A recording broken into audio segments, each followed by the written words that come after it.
Hindi talaga mapigilan ni dating Pangulong Dmitry Medvedev ng Russia ang kanyang bibig. Marami na siyang binitawang banta noon. Isang hindi direktang tagapagsalita ni Vladimir Putin, si Medvedev ay laging mabilis magbanta gamit ang lakas ng Russia tuwing hindi napapaboran si Putin. Pero ngayon, sumobra na siya. Nagpakita ng tapang ang Russia at sawang-sawa na ang United States. Sinagot ni Pangulong Donald Trump ng United States ang banta ni Medvedev sa pamamagitan ng pagpapadala ng nuclear submarine na nagbigay babala sa Russia. Noong Agosto 1, inutos ni Pangulong Trump na maglagay ng 2 nuclear submarine ng United States sa mga angkop na rehiyon ayon sa kanya.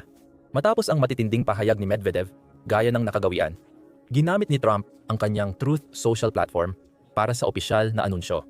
Batay sa mga matitinding pahayag ng dating Pangulo ng Russia, si Dmitry Medvedev, na ngayon ay Deputy Chairman ng Security Council ng Russian Federation. Inutusan ko na ang 2 nuclear submarino na ipwesto sa mga nararapat na rehiyon. Kung sakaling ang mga hangal at mapanulsol na pahayag na ito ay higit pa sa mga iyon, isinulat ni Trump. Makapangyarihan ang mga salita at kadalasang may di inaasahang bunga. Sana hindi ito maging ganoon. Matapos gulatin ang mundo sa kanyang post, nagsalita si Trump sa press sa labas ng White House sa parehong araw. Salamat sa inyong atensyon sa bagay na ito. Doon, sinabi niya sa mga reporter na kailangang tumugon ang United States dahil naniniwala siyang nakatanggap ang bansa ng isang napaka-kapanipaniwalang banta. Kung pababayaan, maaaring maramdaman ng Russia na sila ang may kontrol sa palitan ng banta ng nuklear sa pagitan nila at Estados Unidos. Kailangang gawin namin iyon ng maingat, sabi ni Trump, upang hindi magbigay ng impresyong hindi ginagawa ang hakbang dahil naniniwala siyang malapit na ang banta ng nuklear. Mas mainam na maging handa lang ang United States kung sakali, kaysa agad na magpadala ng nuklear na submarino para umatake sa Russia. May banta na ginawa, at sa tingin namin ay hindi ito nararapat, kaya kailangan kong mag-ingat, sabi ni Trump. Kaya ginagawa ko ito para sa kaligtasan ng ating mga tao. Dating Pangulo ng Russia, nangako na poprotektahan ang mga tao sa banta. Ang mga pahayag na iyon ay sumasagot sa tanong kung bakit kinakailangan ang hakbang na ito. Ngunit may iba pang mga dahilan.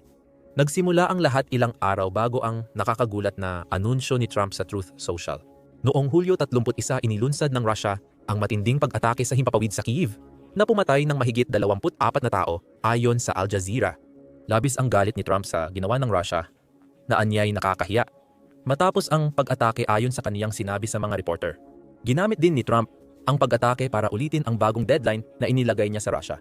Ilang araw bago sumalakay sa Kiev, binigyan ni Trump si Putin hanggang Agosto 8 para magpulong tungkol sa tigil putukan o kasunduan sa kapayapaan. Kung hindi, magpapatupad ang United States ng mga karagdagang parusa. Binabaliwala ni Putin ang banta. Ayon kay Trump noong Hulyo 31, magpapataw sila ng mga parusa. Gayunpaman, sinabi rin niya na hindi niya alam kung nababahala ito sa mga parusang ipapataw. Maaaring hindi nababahala si Putin. Pero tila tumatak sa isipan ng isang mahalagang personalidad ng Russia ang banta ng mga parusa. Si Dmitry Medvedev na nabanggit kanina, ang dating Pangulo na nagsilbi mula 2000 at 8 hanggang 2000 at 12 noong bumaba si Putin upang maging punong ministro ng Russia dahil sa mga patakaran ng termino ng pagkapangulo ng bansa. Si Medvedev ay dating itinuturing na mas liberal kaysa kay Putin, ngunit maaaring nagbago na ito. Mula nang salakayin ni Putin ang Ukraine, ginawa na ni Medvedev na parang kalakaran niya bilang pangalawang tagapangulo ng Security Council ng Russia. Sumagot gamit ang lantad na mga banta. Ang mungkahi ni Trump na mag-set ng Agosto, 8 na deadline kay Putin para sa usapang kapayapaan sa Ukraine ay isa sa mga paraan para hadlangan ng ibang bansa ang pagsakop ni Putin sa Ukraine. Hindi ito binaliwala ni Medvedev. Gumamit siya ng social media platform na Telegram at nagbigay ng sunod-sunod na mapanulsol na mga pahayag. Kaya naman, nagpadala si Trump ng 2 nuclear submarino ng United States papuntang Russia. Iniulat ng Cable News Network na sinabi ng dating Pangulo ng Russia na dapat isipin ni Trump ang isang hinaharap na parang palabas sa telebisyon na The Walking Dead. Habang tinukoy na ang Russia ay may napakalaking arsenal ng mga nuclear weapon mula pa sa panahon ng Soviet, hindi ipinahiwatig ang banta. Binigyang babala ni Medvedev si Trump na kontrolin ang reaksyon nito sa mga pag-atake ni Putin sa Ukraine. Kung hindi ay maaring gumamit ang Russia ng nuclear na sagot. Hindi ito ang unang beses na nagbanta ang Russia na gagamit ng nuclear weapons laban sa kaaway. Kilala ang Russia sa paggamit ng nuclear bilang pananakot. May 2 problema si Medvedev. Binanta niya ang isang bansa na kayang pantayan ang Russia sa nuclear arsenal. At ginawa niya ito laban sa isang unpredictable na presidente ng United States. Galit na galit si Trump sa unang tugon niya sa mga pahayag ni Medvedev. Sabihin kay Medvedev, ang dating presidente ng Russia, na iniisip na siya pa rin ang presidente, na mag-ingat sa kanyang sinasabi. Ayon sa Reuters at sa sinabi ni Trump sa Truth Social, pumapasok siya sa napakadelikadong teritoryo. Sa una, mukhang natuwa si Medvedev sa reaksyong nakuha niya mula sa presidente ng United States. Kung ang salita mula sa dating presidente ng Russia ay nagdulot ng nerbyosong reaksyon mula sa presidente ng Estados Unidos, nangangahulugan na tama ang ginagawa ng Russia at magpapatuloy ito sa sarili nitong landas, ayon sa Reuters. Sabi ni Medvedev, ang dating presidente ng Russia ay tumukoy din sa dead hand, na siyang tawag sa isang semi-automatikong command system na kayang magpalipad ng mga nuclear ng Russia kung sakaling mawala ang kanilang mga leader. Mas maraming banta at kayabangan mula kay Medvedev. Ngunit pinawi na ni Trump ang ngiti sa mukha ng mahalagang kaalyado ni Putin. Ang pag-uusap ay humantong sa direktang aksyon mula sa Pangulo ng United States. Sobra ang banta ni Medvedev, kaya nagpadala si Trump ng mga nuclear submarine sa harap mismo ng Russia. Baka balikan natin yan mamaya. Mayroon ding nagsasabing, ang pagpapadala ni Trump ng mga nuclear submarine ng United States sa Russia ay dulot ng pagkadismaya niya sa sunod-sunod na pagtanggi ni Putin sa anumang tigil putukan o negosasyon para sa kapayapaan. Noong Marso, nagsimulang makipag-usap ang mga delegado mula sa mga koponan ni Pangulong Volodymyr Zelensky ng Ukraine at administrasyon ni Trump sa Saudi Arabia. Tinanggihan ni Putin ang panukalang 30 araw na tigil putukan mula noon. Nilalaro na niya si Trump. Ang mga salita niya ay nagpapahiwatig na bukas siya sa kapayapaan. Pero ang mga kilos niya ay nagpapakita na ang kapayapaan ay mangyayari lang kapag lubusang nasakop ang Ukraine. Mahigit 24 katao ang namatay matapos magpakawalan ng mga bomba at drone ang Russia sa Kyiv. Ayon sa The Observer, ang relasyon ni Trump at Putin ay malapit nang masira dahil sa pambobomba sa Kyiv. Bagamat dating itinuturing na malapit ang kanilang ugnayan, tila wasak na ang lahat dahil tumanggi si Putin na ibigay ang kapayapaang nais ni Trump bilang marka ng kanyang ikalawang termino bilang presidente. Ang mga pahayag ni Medvedev kasabay ng pag-atake sa Kyiv ay maaring nagsilbing dalawang huling patak na nagpabagsak sa lahat. Mula ngayon, mukhang mas matigas na ang posisyon ni Trump laban sa Russia. Wala nang mas titindi kesa sa pagpapadala ng 2 nuclear submarine ng United States sa Russia. Ito ang nalalaman natin tungkol sa 2 submarino na ipinapadala ni Trump na hindi ganoon karami. Sinabi sa atin ni Trump na may 2 submarino at halos wala nang ibang detalye. Walang nabanggit kung anong uri ng mga submarino, maliban sa sila ay mga nuclear subs o kung saan eksaktong ipinapadala ang mga submarinong iyon. Kailangang itago ang sensitibong impormasyon para maiwasan na malaman ng Russia ang lokasyon ng mga mahalagang nuclear asset ng United States sa karagatan. Mahirap magsagawa ng biglaang pag-atake kung ipinapaalam sa kalaban ang pinanggagalingan nito. Ang kalituhan tungkol sa uri ng mga submarinong ipinadala ni Trump ay nasa mga salitang nuclear submarine. Maaaring tumukoy iyon sa 2 United States submarine na kayang maglunsad ng mga nuclear warhead sa isang target. Maaari rin itong tumukoy sa 2 United States submarines na gumagamit ng nuclear power ngunit hindi makapaglulunsad ng mga nukes. Nalilito ka na ba? Well, ipinaliwanag ito ng Cable News Network sa kanilang ulat noong Agosto 2 tungkol sa desisyon ni Trump sa pamamagitan ng pagsisiwalat na may 3 uri ng submarino na maaaring ipadala ng United States. Ang una sa 3, ang pinakamapanganib para sa Russia. Ang Ohio-class ballistic missile submarine o ship, submersible, ballistic, nuclear na madalas tawaging boomer sa mga Navy ng United States ay isang ship, submersible, ballistic, nuclear na particular na dinisenyo para maghatid ng mga nuclear warhead habang palihim na nag-ooperate saan mang bahagi ng karagatan at dagat sa buong mundo. Ang bawat isa sa 14 na Ohio-class ship, submersible, ballistic, nuclear ng United States ay kayang magdala ng hanggang 20 Trident ballistic missiles na maaaring lagyan ng mga nuclear warhead at may abot na hanggang 4,600 milya. Sobra-sobra na ang layo nito para maabot ang Russia mula sa ilan sa mga pangunahing karagatan ng mundo, kabilang ang Pacific, Atlantic, Indian at Arctic Ocean. Napakaraming tubig niyan. Kailangang maghanap ng Russia para sa 2 submarino na may 40 Trident na kayang umabot ng bilis na hanggang 23 milya bawat oras. Mabilis din ang Ohio class para makaiwas sa ibang submarino. Kung sakaling may ideya man ang mga iyon kung nasaan ito.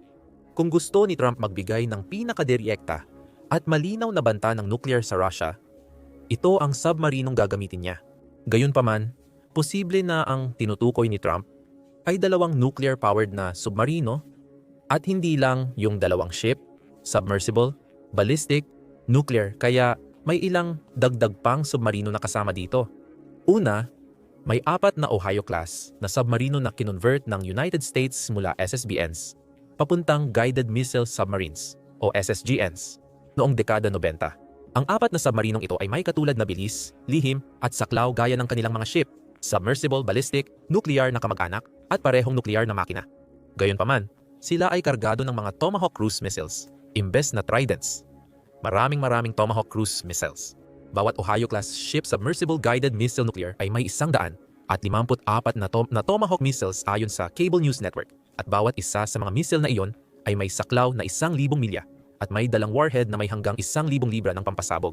Dahil sa mas maikling abot ng Trident missile, ang submarinong may dalang Tomahawks ay kailangang lumapit ng husto sa Russia at malamang mag-ooperate sa Atlantic or Arctic Ocean. Ang pinakamahalagang aspeto ng mga submarinong ito ay ang kakayahan ng kanilang mga Tomahawk na tumama sa mga target sa lupa. Kung magpapasya si Trump na itulak pa ito, maaaring magdulot ito ng malaking pinsala sa Russia. Sa dalawang ship submersible guided missile nuclear, ang pinsala nito ay hindi kasing lala ng sanhi ng mga ship submersible, ballistic, nuclear na may dalang Trident sa antas ng buong lungsod. Iniulat ng Cable News Network na maaaring magpadala si Trump ng ilan sa 3 uri ng mabilis na attack submarines ng Amerika: Seawolf, Virginia o Los Angeles class na mga barko. Sa 3, ang Virginia o Los Angeles ang tila pinakamalamang dahil may 23 bawat isa ang United States, bagamat mas maliit ang una kaysa sa huli. May displacement na 6,000, 900 tonelada kumpara sa 10,000, at 200 ang Seawolf ay may mas malaking displacement kaysa sa Los Angeles na 9,000 at 100, kahit na ang 353 talampakang haba nito ang pinakamaikli sa 3 mabilis na attack submarines. Sila rin ang pinakamalapit sa karaniwang attack boats ayon sa Cable News Network dahil dala nila ang mga torpedo at cruise missile. Ang mga mabilis na attack submarines na ito ay kayang magdala ng Tomahawk Land attack cruise missiles ayon sa Cable News Network, ngunit mas kaunti kumpara sa Ohio-class SSGNs.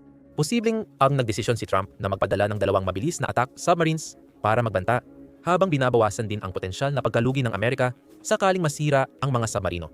Sa huli, mga haka-haka lang ito. Hindi pa inihahayag ni Trump ang mga plano ng United States at malabong gawin niya ito sa madaling panahon. Kahit di natin alam kung aling mga submarino ang ipapadala, maipapaliwanag pa rin natin kung bakit ito ang pinili at hindi malalaking aircraft carrier na papunta sa Russia. Ayon sa New Sky, ang mas mababang kahinaan ang dahilan sa lahat ng ito. Di tulad ng mga missile siege system mula sa eroplano o silo, ang mga submarino ay halos hindi nakikita. Ayon sa ulat, ang kanilang eksaktong lokasyon ay isa sa pinakamahalagang lihim militar ng panahon. Ang pampublikong pagbanggit sa kanilang mga kilos ay bihirang mangyari kahit sa mga panahon ng estratehikong krisis. Maaaring magpadala ang United States ng mga nuclear submarine sa Russia nang walang mangyayaring masama sa mga ito. Mas mahina laban sa panganib ang mga barko at eroplano. Kahit ang mga silo na kinalalagyan ng mga Intercontinental Ballistic Missile ng Amerika or Intercontinental Ballistic Missile ay mas madaling tamaan kaysa sa mga submarine. Kung ipagpalagay na gusto ng United States tahakin ang landas ng nuclear, may aspeto rin ng pananakot sa mga nuclear submarine. Kung nagpadala na ang United States ng mga submarinong may nuclear warhead, alam na ng Rusya na maaari silang tamaan mula sa 4 na magkakaibang karagatan. Posibleng ganoon nga dati. Hindi naman talaga lantad ang United States sa galaw ng kanilang mga nuclear submarine. Pero ngayon, malinaw na natatanggap ng Rusya ang mensahe mula sa United States na hindi nila palalampasin ang mga walang saysay na banta ng nuclear. Subalit maaring di tumugma ang tugon sa mensahe sa inaasahan ng United States. Ayon kay Steve Rosenberg, editor ng British Broadcasting Corporation para sa Rusya, ang unang reaksyon sa loob ng Rusya sa anunsyo ni Trump ay hindi takot. Binanggit niya ang ilang komentador ng militar ng Rusya at mga retiradong sundalo na nakausap ng pahayagang Ruso na Moskovsky Komsomolets. Isa sa mga komentador na ito ang nagsabi na parang nagtatampo lang si Trump sa kanyang anunsyo. Isang retiradong tenyente general ng Rusya rin ang nag-akusa kay Trump ng walang kwentang satsat, habang sinasabi na ang mga malalaking pahayag na ganito ang nagbibigay saya kay Trump. Batay sa mga komentong ito, tila hindi sineseryoso ng Rusya ang 2 nuclear submarino. Marahil ay may mga hindi pa naniniwala na tunay na umiiral ang mga ito. Ang mga salubin ba ng mga komentador ng Rusya ay totoo? O pagyayabang lang matapos lumampas sa linya si Medvedev sa kanyang naunang mga banta at ngayoy nagpapakitang tapang? Maaaring hindi na natin malaman ang sagot sa malaking tanong. Ano ang susunod na mangyayari? Ayon kay Gary O'Donoghue, reporter ng British Broadcasting Corporation, ang lahat ng ito ay spekulasyon lamang sa puntong ito habang nag-uulat siya tungkol sa anunsyo ni Trump. Hindi malinaw kung gaano kaseryoso talaga ito. Ayon kay O'Donoghue, laging sinasabi sa amin na dapat naming bigyang pansin ang mga kilos o salita ni Trump. At ito ay mga gawa. Ang pagtaas sa tugon ng United States sa madalas na bantang nuclear ng Russia ay mahalagang hakbang na nagpipilit sa atin na isaalang-alang ang pinakamasamang senaryo, isang insidenteng nuclear. Kung mangyari iyon, halos magkapantay ang lakas ng United States at Russia. Base sa Arms Control Association, ang United States ay may 5,200 at 22 sandatang nuklear kumpara sa 5,500 at 80 ng Russia. Mas maraming estratehikong sandatang nuclear ang Russia na 1,500, 49 kumpara sa 1,419 ng United States. Mas malaki rin ang military stockpile ng Russia na binubuo ng mga sandatang nuclear na maaaring gamitin kung kinakailangan. Kahit na hindi aktibo ang ilan sa stockpile ng parehong bansa, parehong may nuclear triad ang dalawang bansa. Ayon sa Center for Arms Control and Non-Proliferation, kabilang sa United States triad ang mga bomber na B-2 at B-52. Ang bawat isa sa nauna ay kayang magdala ng hanggang 16 na nuclear, habang 20 naman ang kapasidad ng huli. Ayon sa center, tinatayang may 20 B-2 at 46 B-52 ang United States na may potensyal na 1,200 at 40 nuclear na maaring ilunsad mula sa himpapawid. Posibleng hindi eksaktong bilang iyon, ngunit ipinapakita nito ang klarong bantan ng United States Air Triad. May 400 missile ang United States sa lupa na handa ng iputok. Tungkol naman sa bahagi ng dagat ng Triad, na pinakanaugnay sa anunsyo ni Trump na nabanggit kanina, mayroong 14 na Ohio-class SSBNs. Bawat isa ay kayang magdala ng 20 Trident, kaya posibleng umabot sa 200 at 80 nuclear na armas na maaaring ilunsad mula sa ilalim ng dagat. Hindi rin naman mas mababa ang banta ng Russian Triad. Ayon sa ulat, medyo mas mahina ang bahagi ng himpapawid ng nuclear triad ng Russia kumpara sa United States. Mayroong 68 heavy bombers kabilang ang Tu-100 at 60 at Tu-85 MS na kayang magdala ng hanggang 700 nuclear na armas. Pinaniniwalaan ding nag-deploy ang Russia ng 300 at 6 strategic ICBMs na may kabuang 1,100 at 85 nuclear warheads na nagbibigay sa kanila ng malakas na lakas sa lupa. Gayunpaman, na nangunguna rin ang United States pagdating sa labanang pandagat. 11 SSBNs ang Russia na bawat isa ay may kapasidad na 16 nuclear missiles, posibleng umabot sa 100 at 76 sa kabuuan. Bawat missile ay may maraming warheads. Pero sa totoo lang, halos walang epekto ito. Ipagpalagay na parehong gumagana ng buo ang mga nuclear arsenal ng dalawang bansa, na isang malaking tanong dahil sa mga hamon ng pagpapanatili ng ganito kalalaking arsenal. Kayang burahin ng United States at Russia ang isa't isa gamit ang kanilang mga stockpile at posibleng madadamay pati ang iba pang bansa sa mundo kung mauwi sa ganap na digmaang nuclear. Malamang hindi ito dahil sa ginawa ni Trump. Hindi pa natin alam kung ang mga submarino ay may kakayahang magdala ng mga nuclear. Maaga pa para pag-usapan ang isang nuclear na confrontation. Sigurado na magkakaroon ng pulong sa pagitan ng United States at Russia. Ayon sa Axios, ipadala raw ni Trump ang kanyang White House envoy na si Steve Witkoff sa Russia para makipag-usap sa mga kinatawan ni Putin, batay sa ulat noong Hulyo 31. Malamang na inatasan si Witkoff na kumbinsihin si Putin na seryosohin ang deadline ng mga parusa ni Trump. Sa ngayon, magkakaroon siya ng panangga gamit ang 2 nuclear submarines na maaaring nasa loob o labas ng teritoryo ng Russia na dadalhin niya sa usapang iyon. Tungkol sa mga parusang iyon, may kaunting kumpiyansa tayo na ipapatupad ang mga iyon kung hindi matugunan ni Putin ang deadline ni Trump sa Agosto 8. Kakaibang parusa ang ipinatutupad ng United States. Sa halip na direktang parusahan ang Russia, nagbabanta itong magpataw ng taripa sa anumang bansang makikipagkalakalan dito. Mga bansang tulad ng China at India na bumibili ng napakaraming langis mula sa Russia ay papatawan ng taripa kung ipagpapatuloy nila ito. Kahit may mga parusa mula sa United States, hindi ito direktang makakaapekto sa Russia. Ang mga sekundaryang parusa ay maaaring magdulot ng sapat na presyur sa ekonomiya upang paatras ang mga mamimili na nangangahulugang mas kaunting pera ang papasok sa Russia para punduhan ang makinarya ng digmaan ni Putin. Hindi pa tiyak ang magiging epekto ng mga parusa. Gayunpaman, hinihikayat ng Ukraine ang United States na ituloy ito. Ayon sa ABC, sinabi ni Andriy Yermak, pinuno ng opisina ni Pangulong Zelensky, noong Agosto 3 na epektibo ang mga parusa at masasaktan nito ang Russia. Ayon kay Yermak sa Telegram, ang ekonomiya ng digmaan ay hindi kayang makayanan ang presyon at umaasa lamang sa pagbebenta ng likas na yaman ng enerhiya para makaraos. Posibleng mapabagsak ang ekonomiya gamit ang mga sekundaryang taripa na iminungkahi sa United States of America. Marahil ito ang punto na ipapahayag ni Witkoff kapag dumating siya sa Rusya para sa kanyang pagpupulong. Ang pagpapadala ng 2 nuclear submarines, simpleng pinapaganaman ng nuclear o may kakayahang maglunsad ng mga sandatang nuclear, ay malinaw na taktika ng pressure ni Trump. Ang pagtatangkang taasan ang tensyon upang makagawa ng pressure ay maaaring humantong sa palitan ng banta ng nuclear sa pagitan ng United States at Rusya na posibleng hindi matalinong hakbang, parang noong Cold War. Pero di tiyak ang magiging kahulugan nito. Hanggang ika-8 ng Agosto ang deadline ni Trump. Kung hindi susunod si Putin sa panawagan sa araw na iyon, ang mga nuclear submarines na papunta sa Rusya ay maaaring hudyat pa lang ng lumalalang tensyon. Hindi lang isang pares ng United States nuclear submarines ang dapat ikabahala ni Putin at ng kanyang mga kaalyado. Ang militar ng Hapon ay bumabalik ng malakas.